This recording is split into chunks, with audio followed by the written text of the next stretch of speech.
आदाब, नमस्कार और आप सभी का स्वागत है क्यूएनएस न्यूज़ की इस पेशकश में जिसका नाम है तलाश जवाब की और मैं हूं आंचल मिस्कीन।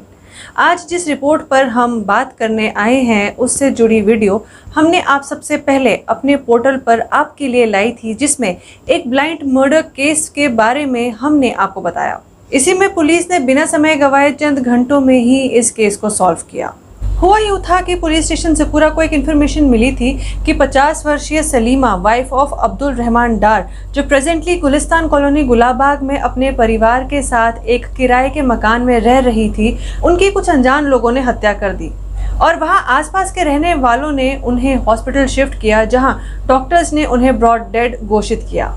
इस इंफॉर्मेशन पर कार्यवाही शुरू करते हुए सबसे पहले ज़कूरा पुलिस स्टेशन में पुलिस ने एफआईआर दर्ज की और बिना समय गंवाए इन्वेस्टिगेशन शुरू की। इसके तुरंत बाद एसडीपीओ शौकत अहमद और एसएचओ परवेज अहमद के नेतृत्व और एसपी हजरत बल के सुपरविजन में एक पुलिस टीम और फोरेंसिक टीम मौका वारदात पर जा पहुंची। सभी सर्कमस्टांशियल और टेक्निकल एविडेंस कलेक्ट किए, सभी आई विटनेस और सस्पेक्ट्स से पूछताछ की और इस इन्वेस्टिगेशन के दौरान कुछ ही घंटों में ये बात सामने आई कि इस जुर्म को अंजाम देने वाला और कोई नहीं बल्कि सलीमा के ही पति अब्दुल रहमान डार थे। अब्दुल रहमान डार के बारे में आपको बताएं तो वो स्क्वास्ट शुहामा में काम करते थे और बहुत ही समझदार व्यक्ति थे।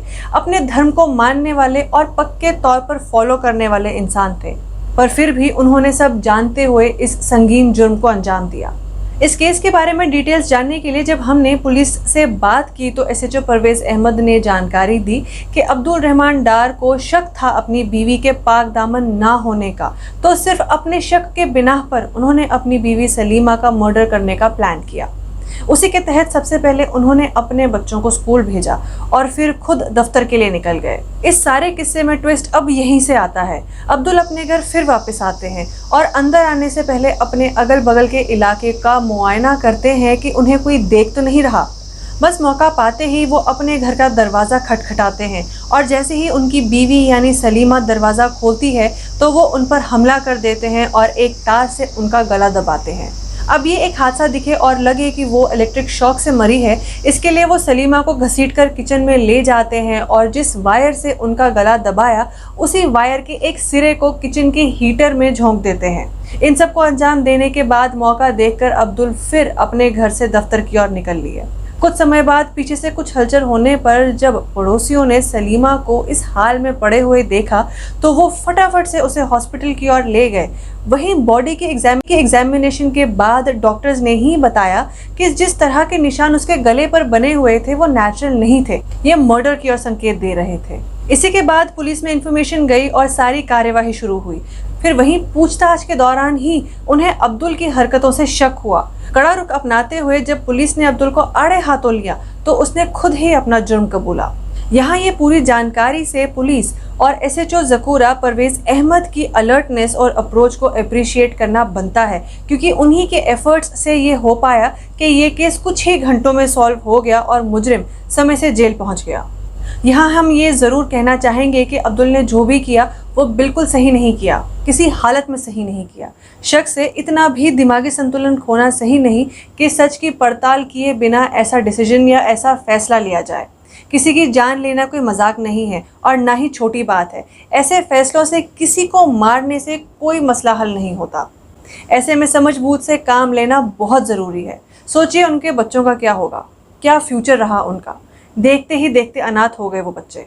उनकी क्या गलती थी इसमें? सिर्फ एक शक के बीज ने पूरा परिवार उजाड़ दिया। ऊपर वाले ने दिमाग तभी दिया है ताकि उसका इस्तेमाल कर सही फैसले लिए जाए, पर इंसान ये छोटा सा काम करने में भी फेल हो रहा है। यहाँ इस केस को समय से नतीजे पर लाने के लिए पुलिस एक्शन को सही में अप्रिशिएट किया जाना चाहिए।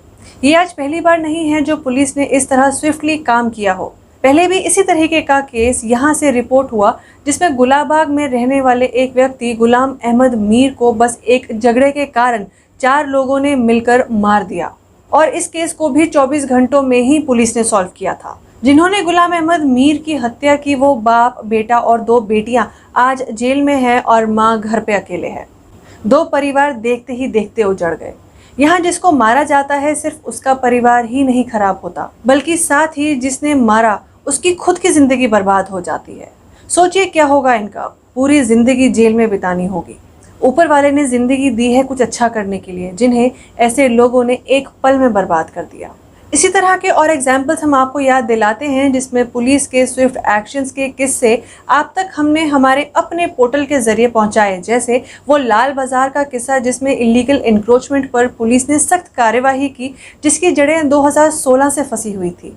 फिर उसके बाद हजरत बल का वो किस्सा, जिसमें ये बात सामने आई थी कि एक परिवार जिसमें उनकी बेटियों की शादी थी, उनके घर से लगभग 22 लाख का सोना चोरी हुआ था, जिसे पुलिस ने चंद घंटों में ही पता लगाकर परिवार को लौटाकर उनकी खुशियां लौटाई थी। ये सारी बात देखते हुए यहाँ ये कहना गलत नहीं होगा कि पुलिस जिस तरह से काम कर रही है, उस हिसाब से कश्मीर में जुर्म ज़्यादा देर नहीं टिक पाएगा। इस तरह काम करके पुलिस लोगों को समय से इंसाफ दिला रही है, और इसी तरह से सब चलता रहा तो नाइंसाफ़ी की कोई गुंजाइश नहीं होगी कश्मीर में। तो इसी बात के साथ दोस्तों, हम आप सभी से विदा लेते हैं। हम फिर हाजिर होंगे आप सभी के सामने ऐसी ही किसी एक रिपोर्ट के साथ। तब तक के लिए बाकी खबरों के लिए आप बने रहिए QNS न्यूज़ के साथ, और मुझे यानी आंचल मिस्कीन को दीजिए इजाज़त। नमस्कार।